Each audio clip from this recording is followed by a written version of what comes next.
Hello everyone. तो आज आपको पता चल गया होगा कि आज हम लोग क्या क्या पढ़ेंगे। तो आज हम लोग बात करेंगे equations of motion for freely falling body, यानी जो इक्वेशन ऑफ मोशन है कौन सा है, याद है कि भूल गया? याद है, बहुत अच्छा, वेरी गुड। जिसको हम लोग जनरल इक्वेशंस ऑफ मोशन भी कहते हैं, जनरल इक्वेशंस ऑफ मोशन भी कहते हैं। वो क्या है? v is equal to u plus a t, फिर क्या है s is equal to u t plus half a t square, फिर क्या है v square is equal to u square plus 2as। ये हमारा जनरल इक्वेशन है। अब अगर किसी ऑब्जेक्ट को फ्रीली फॉल कराते हैं, मतलब ऊपर से छोड़ दिया, किसी को पकड़ा ऊपर से छोड़ दिया, पहाड़ पे मान लो गए चढ़ते हुए ना, दोस्त का हाथ पकड़े फिर छोड़ दिया, ओ माय गॉड, ऐसा मत करना, तो बेचारा नीचे चला आएगा। तो वो अर्थ के ग्रेविटेशनल से आता है, तो उस केस में क्या होता है? तो उस केस में अगर निकालना इक्वेशन क्या होगा, कब, मतलब वही ए क्या बदल जाता है जी में। इसमें तो मान लो जब हम फोर्स लगाते हैं, ठीक है, यानी एक्सटर्नल फोर्स की वजह से जो मोशन होता है, एक्सटर्नल फोर्स की वजह से जो एक्सेलरेशन प्रोड्यूस होता है वो ए हो गया। लेकिन वही अर्थ का जब एक्सेलरेशन उसमें लगता है, यानी कि बाहरी यानी एक्सटर्नल कोई फोर्स नहीं लगाते हैं, तो उस केस में क्या होगा? Means what? Equation of motion for freely falling bodies, equation of motion for freely falling body मतलब E M F B. Sir ये क्या है? अरे ये है equations of motion for freely falling body. वाह, मज़ा आ गया ना, बहुत सही। तो देखो, जब कोई ऑब्जेक्ट ऊपर से, जैसे मान लो ये है, ये अर्थ हो गया, इसको हम क्या बोल दिए, ये अर्थ हो गया। यहाँ से कोई ऑब्जेक्ट नीचे की तरफ आ रहा है, तो यही एक्सेलरेशन जो इसमें ए होगा वह जी के बराबर हो जाएगा। ए किसके बराबर होगा? जी के बराबर। कब? जब in the direction of what, अरे मतलब अर्थ की तरफ मूव कर रहा हो, अर्थ की तरफ जा रहा हो, अर्थ उसको बुला रहा हो, अर्थ उसको खींच रहा हो, तब। ठीक है, ओके। तो देखते हैं यहाँ पे, तो v is equal to u plus, इस a को क्या लिखेंगे? g लिख लेंगे, gt हो गया। फिर सेकंड इक्वेशन में, तो ये हमारा फर्स्ट हो गया। सेकंड में क्या होगा? सेकंड में देखो a है तो g बन जाएगा, जहाँ भी a है वहाँ पे g लिख दो। और हाँ, ये h हाइट से नीचे आएगा ना, मान लो h हाइट हो गया ये सरफेस, और उस पॉइंट जहाँ से इसको ड्रॉप कर रहे हैं, तो वहाँ तक का हाइट क्या है? h है। तो s को क्या लिखेंगे? s is equal to h लिखेंगे। तो ये s क्या हो जाएगा? h हो गया। बहुत सही बेटा, एस है ना, एच हो गया। H is equal to u t plus half g t square. Third में क्या होगा? V square u square plus 2gh। देखा, पहला, दूसरा, तीसरा, यह तीनों किस में चेंज हो गया? चेंज हो गया equation of motion for freely falling body. अच्छा, एक चीज़ आप बताओ, अगर मान लो इसी ऑब्जेक्ट को नीचे से ऊपर फेंक रहे हो, तब opposite of the direction of gravitational force, यानी इसके अपोजिट ऊपर लेके जा रहे हो, तब क्या होगा? तो उस केस में ए की जगह पे माइनस जी लेंगे। माइनस क्यों लगा रहे हैं? वो इसलिए कि देखो, अर्थ का डायरेक्शन ये है ना, अर्थ का ग्रेविटेशनल का डायरेक्शन टूवर्ड्स है, अब तो ऊपर भेज रहे हैं, तो उस पर फोर्स, यानी जो अर्थ है, अर्थ को फोर्स उस पर लगाना पड़ेगा, यानी एक्सेलरेशन अपोजिट हो गया, तो ये डायरेक्शन बता रहा अपोजिट होने का। ठीक है, तो इसलिए a is equal to minus g और s is equal to h ही रहेगा। ठीक, तो इसको भी देख लेते हैं क्या। व्हेन अ बॉडी, क्या, when a body is thrown vertically upwards, लिखते हैं व्हेन अ बॉडी क्या है, इज थ्रोन कहाँ, ऊपर ना, ऊपर, थ्रोन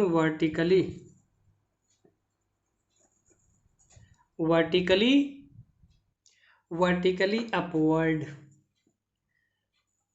ठीक है, दिखाई दे रहा है ना, लाइट चली गई, अपवर्ड्स, ठीक है। तो जब ऊपर हम अगर किसी ऑब्जेक्ट को फेंकते हैं तो क्या होगा, नेगेटिव का रख दो, a is equal to minus g, s is equal to at, रखते हैं इसमें, इसी में। तो पहला हो जाएगा v is equal to u, माचा माइनस होगा, ए की जगह पे क्या हो गया जी टी, सेकेंड में यस के जगह पे एच होगा, हाइट में अरे एच ही रहेगा, हाइट से क्या मतलब पॉजिटिव नेगेटिव, अरे ऊपर से जैसे मान लो यहाँ से नीचे से ऊपर नाप लो या ऊपर से नीचे, बात तो एक ही हुआ, तो एच में साइन में कोई चेंज नहीं होगा, तो यू टी, फिर यहाँ माइनस, देखो ए है, माइनस जी लगेगा तो माइनस यहाँ पे आएगा, minus half g t square, third equation v square u square, फिर यहाँ पे भी minus two g h, a की जगह पे माइनस जी तो माइनस बाहर आ गया, जी यहाँ हो गया और यस की जगह पे एच हो गया। तो ये इक्वेशन हो गया क्या, जब फ्रीली फॉल हो, vertically downward, freely fall down ही होगा, और ये जब अपवर्ड हम क्या करें, फोर्स लगा के ऊपर फेंकें, तो उस केस में इक्वेशन हो गया, ठीक है। अब कोई कन्फ्यूजन नहीं होना चाहिए कि इसमें ए जी कैसे बदल गया और यहाँ माइनस कैसे आ गया, ये बात समझ में आ गई। तो ए भी एक्सेलरेशन है और जी भी एक्सेलरेशन है, इसलिए ऐसा हुआ। अब इस पर कुछ क्वेश्चन कर लेते हैं, क्योंकि जितना क्वेश्चन करेंगे उतने ही कॉन्सेप्ट क्लियर होगा। तो एक छोटा सा प्यारा सा तुच्चा सा क्वेश्चन देखते हैं, तब तक यहाँ तक लिख लो फटाफट।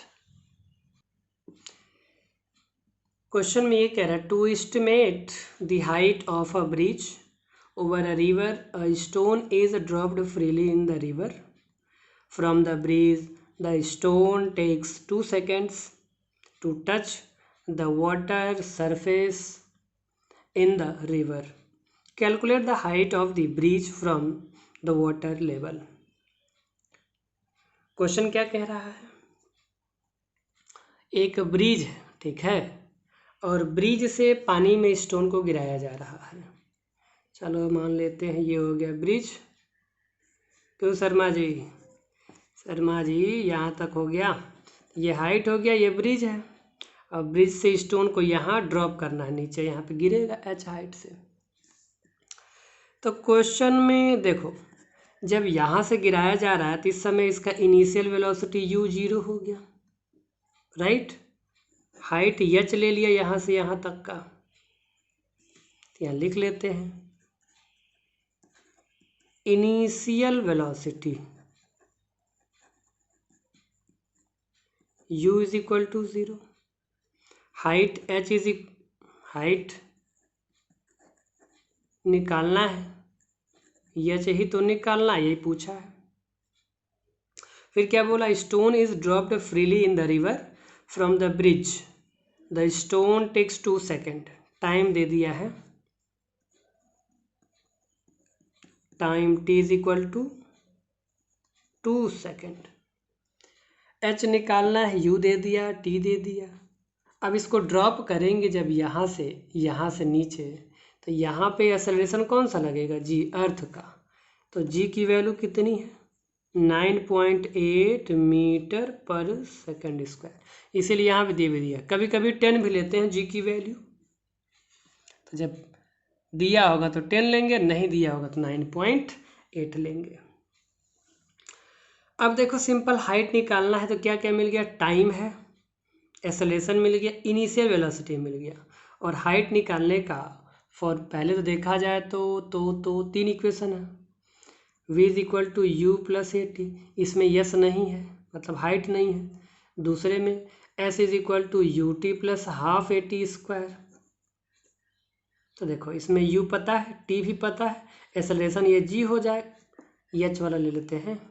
जब फ्रीली फॉल कराते हैं तो क्या होगा, h is equal to u t plus half g t square.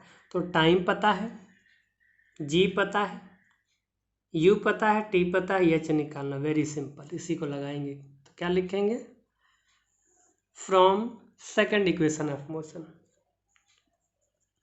From second equation of motion h is equal to u t plus half g t square. तो u की वैल्यू 0, t की value 2 plus half g की value 9.8 और t की value क्या, 2 का square. तो ये कितना होगा, h ये हो गया 0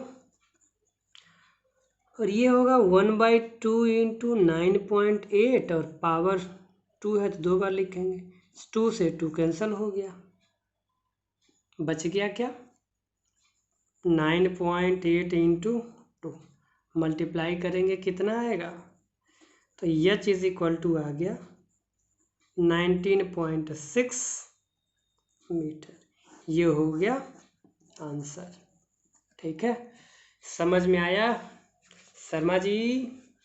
yes sir, very good very good. चलिए तब आगे लगाते हैं एक क्वेश्चन और मज़ेदार। जब अपोजिट में होगा उस केस में क्या होता है। क्वेश्चन में when a ball is thrown vertically upwards it goes through a distance of 19.6 meter. Find the initial velocity of the ball, the time taken by it to rise the highest point। यानी कि एक ball को ऊपर उछाला गया यहाँ से, ये मान लेते हैं ग्राउंड है, ग्राउंड से ऐसे बॉल को ऊपर की तरफ फेंका, यहाँ पे ये बॉल आ गई। ठीक है, यहाँ से फेंका गया ग्राउंड से यहाँ तक, तो इसकी जो हाइट है 19.6, ये है इसका हाईएस्ट पॉइंट। क्वेश्चन में ही बोला है ना, through a distance of 19.6 meter find the initial velocity of the ball of the time taken by it to rise the highest point. मतलब हाईएस्ट पॉइंट यहाँ तक गया है, तो इसकी इनिशियल वेलोसिटी क्या है। तो फाइनली जब यहाँ से फेंकेंगे तो इसका इनिशियल वेलोसिटी ही पूछ रहा है यू, लेकिन यहाँ पे जब हाईएस्ट पीक पे पहुँचेगा तो ये वहाँ पे रुक जाएगा कुछ सेकंड के लिए, फिर उसके बाद रिटर्न होकर नीचे आएगा, यानी कि उसकी फाइनल वेलोसिटी क्या हो जाएगी, 0।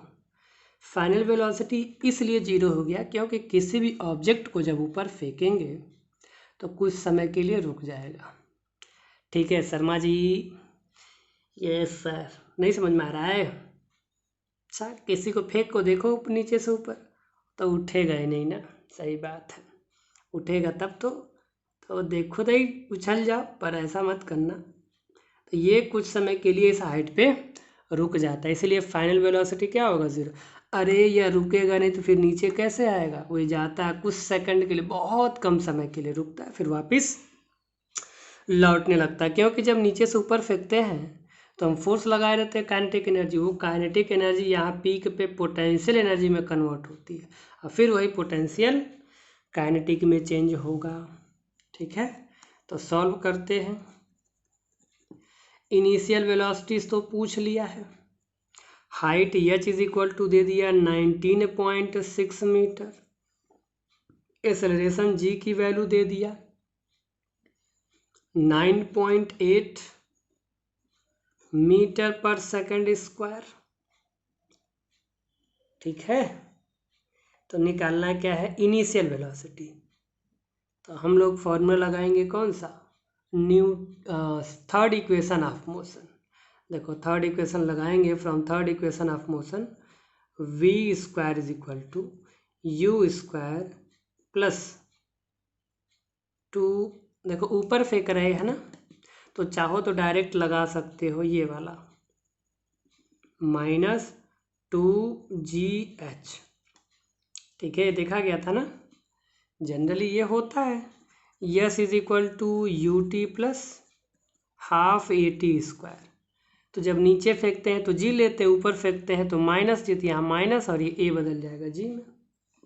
अब रख दो, फाइनल वेलोसिटी 0 हो गया। इनिशियल निकालना है 2, जी की वैल्यू 9.8 और हाइट दे दिया 19.6। तो ये 0, इसको पूरा उठाकर इस साइड ले आते हैं, तो ये हो जाएगा क्या, u square is equal to 2 into 9.8 into 19.6। बात वही हुआ, इसको इधर लिख लिया, फिर यू इधर होगा, फिर इसको रोटेट कर दिया 180 डिग्री। तो ये जो न्यूमेरिकल वैल्यू इस साइड हो गया, यू इधर हो गया। अब इसको कैलकुलेट करना है, तो मल्टीप्लाई करते हैं। U square is equal to, ये इसमें मल्टीप्लाई होगा तो 19.6 इंटू 19.6।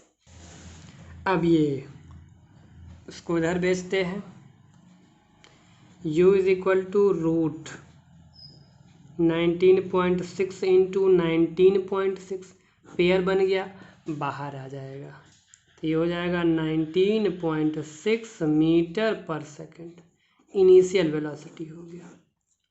इतना समझ में आया। अब देखो यहाँ पे अगर v square is equal to u square minus 2gS नहीं लगाते, यह लगाते ये वाला फॉर्मूला, तो क्या करते, ए की जगह पे माइनस जी लेते, यानी कि यह वैल्यू में माइनस लगा के तब रखते, तब आता, तब भी वही आता। या फिर ये लगा लो, कोई दिक्कत है, बिल्कुल सही, 100% सही है ना शर्मा जी? ये सर मैं बताता हूँ आपको कमेंट में, बहुत मेरी बेइज्जती, नहीं बेइज्जती मैं कर ही नहीं सकता। आ गया समझ में यहाँ तक? चलो धीमे धीमे कुछ अच्छे क्वेश्चन की तरफ बढ़ते हुए, ठीक है, लिख लो यहाँ तक, फटाफट लिखो, जल्दी लिखो। तो इसका मतलब वैसे क्या हुआ, तो इस वेलोसिटी से अगर 19.6 मीटर पर सेकंड से यहाँ फेंकेंगे तो मैक्सिमम इसकी हाइट कितनी होगी, 19.6 होगी। Is it clear? Yes sir, okay. चलो थर्ड क्वेश्चन में देखते हैं। A cricket ball is dropped from a height of 20 metres. मतलब यह है कि अर्थ से कितने हाइट पे, h is equal to 20 meter यहाँ से सरफेस पे गिराया जा रहा है, ठीक है, क्रिकेट बॉल को। अरे ये बॉल है Sharma ji, ball. Calculate the speed of the ball when it hits the ground. देखो यहाँ से अगर छोड़ा जा रहा है तो यहाँ का वेलोसिटी, इनिशियल वेलोसिटी 0, अरे पकड़ा होगा ना ऐसे, तभी छोड़ेंगे, धड़ाम से गिरेगा। यहाँ पकड़े होंगे तो पकड़ के क्या करेंगे, छोड़ेंगे, धड़ाम से गिरेगा। अरे ये देख लो, पेन है, चुक चुक, यहाँ रोका है ना, यहाँ पकड़ा है, तो क्या होगा, इनिशियल वेलोसिटी 0। अब यहाँ पे जैसे ये टकराने वाला, उस केस में इसकी वेलोसिटी पूछा है, v की वैल्यू बताओ, और g बोला, देखो g यहाँ पे बोल दिया क्या, 10 लेना है। तो calculate the speed of the ball when it hits the ground, पहला। दूसरे क्वेश्चन में calculate the time it takes to fall through this height, मतलब यहाँ से छोड़े, खिच यहाँ पहुँचा, इतने में टाइम कितना लगा ये बताओ। तो first of all we will do as before, जैसा कि हम सब जानते हैं। सबसे पहले जो दिया उसको लिख लेते हैं, height h is equal to 20 metre दे दिया है, और यहाँ से छोड़ा जा रहा है तो initial velocity 0, u is equal to 0। पहले वाले में पहला ए जो ऑप्शन है, इसमें फाइनल वेलोसिटी पूछा है, g इज इक्वल टू हो गया 10 दिया ना इस बार, ओके 10 ही ले रहा हूँ शर्मा जी। ओहो, मतलब एक मिला नहीं मिस्टेक, ये सब मैं बता रहा हूँ कमेंट में। तो g की वैल्यू 10 मीटर पर सेकंड स्क्वायर हो गया, निकालते हैं। तो क्या करेंगे, साइड में तीनों लिख लेना, फिर देख लेना कौन सा लगा है। तो थर्ड इक्वेशन अगर लगाएं, v square is equal to u square, अच्छा बताओ ऊपर से नीचे आ रहा है ना, तो 2a v square is equal to u square plus 2AS होता है तो अंडर ग्रेविटी है तो GH ले लो। देखो कोई भी तुम्हारी मर्जी, मैं यहाँ पे ये भी लिख दे रहा हूँ, दोनों जो चाहे वो ले लो, 2AS कह दो तो यस के जगह पे हाइट हो जाएगा, यही डिस्टेंस हो जाएगा, ऊंचाई हाइट, और ए की जगह पे जी हो जाएगा क्योंकि अर्थ के अंडर गिर रहा है। दोनों से एक ही आएगा, कोई दिक्कत नहीं है। देखो फाइनल वेलोसिटी निकालना है, इनिशियल तो 0 है, 2 और जी की वैल्यू 10 और हाइट कितना दिया है 20, रख दो 20। वी स्क्वायर 0 खल्लास हो गया, अब इसका मल्टीप्लाई कर दो 20, तो 20 इंटू 20, स्क्वायर को उधर भेजो तो ये हो जाएगा रूट में 20 इंटू 20, तो पेयर बन गया तो बाहर आ जाएगा 20 मीटर पर सेकेंड। ये वेलोसिटी मिल गई, पहले का आंसर। समझ में आया? लिख लो यहाँ तक, फिर आगे सेकंड वाला पार्ट इसका किया जाए। तो तारा हो गया। चलो आगे बढ़ते हैं। सेकंड बी वाला इसका क्या कह रहा है, यहाँ पे बी वाला देख लेते हैं। तो बी वाले में निकालना है कैलकुलेट द टाइम, टी निकालना है, तो सारा चीज़ तो इसमें यूज ही होगा, यही यूज होगा बिल्कुल। अब देखो तो फर्स्ट इक्वेशन क्या होता है, from first equation of motion v is equal to u plus a t, मतलब जी टी हो गया। फाइनल वेलोसिटी हमें मिल गया है यहाँ पे 20, इनिशियल वेलोसिटी 0 है, यहाँ से g की वैल्यू 10 है, टाइम t निकालना है। तो देखो ये हो गया 20, 0 ख़त्म हो गया, 10 इंटू टी, 10 को इधर भेज दो, 20/10 इज इक्वल टू टी, 0 से 0 cancel, 2 is equal to t, यानी t is equal to 2 second answer हो गया। कितना आसान, हलवा सा क्वेश्चन, मज़ा आया? ओके, तो इस पे आप लोग क्वेश्चन लगाते रहें। वैसे एक क्वेश्चन मैं दे रहा हूँ होमवर्क में, कमेंट में ज़रूर बताएं, ठीक है? तो ये रहा question, a ball is throne up with the speed of 15 meter per second, how high will it go before it begins to fall? g की वैल्यू 9.8 है और ये रहा ऑप्शन। सर पार्शियलिटी अपने बारी 10 और इधर 9.8, कोई बात नहीं, तो इसको आप लोग सॉल्व करें और सॉल्व करके कमेंट में ज़रूर बताएं। तब तक अपना बहुत ख्याल रखें, फिर हम लोग मिलेंगे नेक्स्ट लेक्चर में। पढ़ाई करते रहें, ऑल द वेरी बेस्ट।